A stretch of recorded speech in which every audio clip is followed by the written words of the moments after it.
할렐루야. 아침 7시에 찾아가는 하나님의 말씀 신명기 24장 16절부터 18절에 대한 말씀입니다. 오늘 특별히 연자제에 대한 말씀을 가지고 은혜를 나누겠습니다. 16절을 읽어드리면 아버지는 그 자식들로 말미암아 죽임을 당하지 않을 것이요. 자식들은 그 아버지로 말미암아 죽임을 당하지 아니할 것이니 각 사람은 자기 죄로 말미암아 죽임을 당할 것이니라. 그 옛날 이스라엘 백성에게 주는 율법에는 연자제를 금지하고 있습니다. 여기서 자식들로 말미암아 아버지가 죽지 않고 아버지 때문에 자식이 죽지 않는다, 그런 뜻이죠. 우리도 이 연자제라고 하는 것을 잘 알고 있고, 우리나라에서도 삼족을 멸한다. 이거는 아버지가 역적이 되면 아들도 죽고 할아버지도 죽고 형제도 죽고, 중국에 가면 구족까지도 멸하는 일들이 있었다고 하는 겁니다. 이스라엘도 마찬가지로 이러한 연자제적인 성격이 있었어요. 그래서 예레미야 선지자 같은 경우에는 아비가 신포도를 먹었으므로 아들의 이가 시리겠느냐. 신포도를 먹은 아버지의 이가 시리지 아들의 혀나 이가 시릴 필요는 없지 않겠습니까? 그것처럼 이 죄라고 하는 것도 자신이 문제고, 더 나아가 구원도 각자 개인의 몫이지 아버지가 믿었다고 해서 저절로 아들이 구원받거나 아들이 믿었다고 해서 손주가 구원받는 것이 아니다 하는 것을 알려주는 것입니다. 이제 이러한 것들이 점점 더 확대해 가서 우리나라에도 해를 끼치는 일들이 있었단 말이죠. 특별한 해는 아니겠지만 어쨌든 잘못된 연자제가 그럴듯한 설득력을 가지고 우리에게 찾아와서 그것을 어떤 운명이나 숙명으로 바꾸어 놓고 하나님의 말씀의 자리를 그것이 차지해 버려서 하나님의 은혜와 말씀의 능력이 오는 것을 막는 역할도 했습니다. 이제 그게 1972년도 맥시컬 맥콜이라고 하는 정신과 의사로부터 시작이 됐는데, 이 의사는 뭐라고 했냐? 정신병적인 모든 것은 DNA를 통하여 다 유전된다, 유전병이다 그랬어요. 물론 유전적인 것도 있습니다만, 그러나 유전적이지 않는 정신병이 더 많다.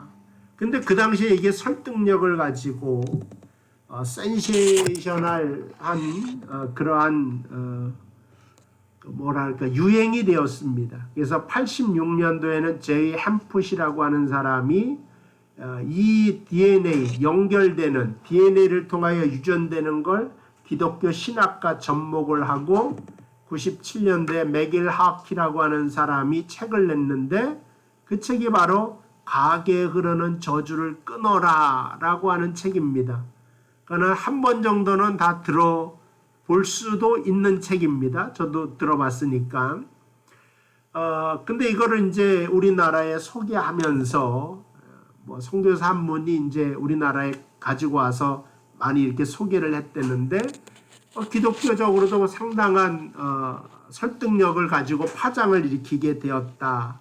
근데 나중에는 이제 그 저자가 내가 생각한 것이 잘못되었다, 사과까지 했던 일들이 있었습니다. 우리가 알다시피 히스기야나 요시야 같은 왕은 굉장히 하나님 앞에 바로 선 왕이고, 성경에서도 칭찬을 하는 그러한 좋은 왕들입니다. 근데 이러한 왕들의 아들을 후손은 어떤 사람이냐? 므낫세 같은 사람, 또 아합과 같은 사람, 다윗의 후손도 물론 솔로몬이 나오지만 솔로몬 후손들 중에서는 또 많은 악한 왕들이 나오게 됩니다. 이런 걸로 봐서는 유전을 통하여서 그들의 피가 흘러가서 운명으로 만들어지는 것이 아니라, 그건 결정되는 것이 아니라 하나님의 은혜로 상관이 없단 말이죠. 가계의 저주가 다 끊어지게 되고, 이거 사실은 뭐 가계에 흐르는 저주나 이런 것은 없다고 보는 겁니다. 연대감을 주지 말고 연자제를 주지 말라. 이것이 하나님이고, 아버지가 안 믿어도 아들이 똑바르게 믿으면 내가 그와 함께하고 그를 축복하여 주겠다 하는 그 말씀을 우리는 되새겨야 될 것입니다. 어쨌든 이 구원이라고 하는 것은 각자의 몫이지, 자녀에게 하나님의 말씀을 그래서 바르게 가르치는 것이 중요하지, 아버지 혼자 잘 믿어서는 상관이 없다. 그러니까 이게 결정된 거나 운명적인 것이 아니라 우리는 말씀을 더 잘 가르쳐야 되며 더 연구해야 되며 기도해야 되며 이런 거죠. 우리 자녀들에게 신앙교육을 온전히 시켜야 되는 것이 바로 이제 연자제를 금지하는 그 말씀을 통하여서 우리가 생각해 볼 문제가 되는 것입니다. 사사기 2장 10절에 보면 뭐라고 말했냐면은 그때에 이스라엘에 왕이 없으므로 사람들이 각기 자기 소견에 옳은 대로 행하였더라. 옳은 대로 행하였다. 왕이 없다. 여기서 이스라엘의 왕은 신정 국가이기 때문에 하나님이십니다. 하나님의 말씀이 떠난 것을 가지고 왕이 없다. 뭐 이렇게 표현을 하는 겁니다. 하나님이 떠나고 하나님 말씀이 없기 때문에 자기의 소견에 옳은 대로 해서 이스라엘이 망하게 되었다. 그게 이제 사사기 시작이죠. 물론 이제 사무엘 때도 마찬가지입니다. 1세대에 가나안 땅에 들어왔던 1세대의 아버지 세대가 다 죽고, 아버지의 세대는 하나님의 율법을 받았지만 제2세대는 말씀을 가르치지 않았기 때문에 자기 소견에 옳은 대로 했단 말이죠. 그때 누가 태어납니까? 사무엘이 태어나게 되고, 하나님은 사무엘을 예비하셔서 이스라엘을 회복하게 된다 하는 겁니다. 우리나라가 3만 달러 국민소득 1인당 GNP가 3만 불이 넘어갔다. 그래서 선진국이 되었다. 이렇게 우리나라가 이제 회복이 되었다. 이런 말을 하지 않습니까? 근데 성경은 3만이 아니라 4만 달러가 돼도 회복이라고 말하지 않습니다. 무기를 아무리 만들어서 UAE인가요? UAE 거기에 4조 원 되는 무기를 수출하고, 호주에도 자주포를 저거 하고 비행기도 파는 대단한 군사적으로 세계 6위의 나라가 되었죠. 그러한 것을 우리는 회복이라고 말하지 않습니다. 그러니까 사무엘이 자라매, 이게 중요한 거예요. 사무엘이 자라면서 그 속에 있는 말씀의 영향력도 자라나게 되어서 사무엘이 부엘세바에서 단까지 하나님의 말씀을 선포하고 가르치기 시작하면서 이스라엘이 회복됐다고 말하는 거지, 이스라엘의 경제력이 4만 불 이상이 되고 탱크를 수출하는 나라가 되었고, 이거하고는 성경이 말하는 회복하고는 아무 상관이 없다.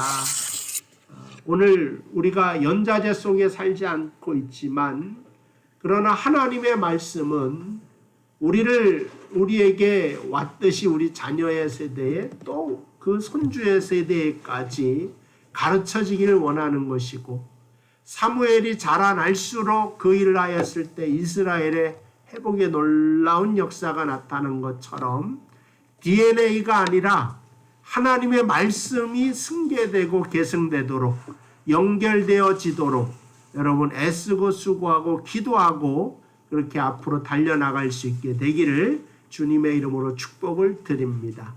기도하겠습니다. 하나님 감사합니다. 우리의 모든 가정들이 주의 말씀을 통하여서 새로워지고 회복되게 하여 주시옵소서. 우리의 믿음이 우리의 자손에게까지, 우리의 어린아이에게까지 연결되고, 그리함으로 이 기독교 속에 나타난 하나님의 은혜 속에 사는 저희들 되도록 인도하여 주시옵소서. 오늘 하루의 모든 삶도 주께서 축복하여 주시고 함께하여 주시기를 예수님의 이름으로 기도하옵나이다. 아멘. 고맙습니다. 내일 또 뵙도록 하겠습니다.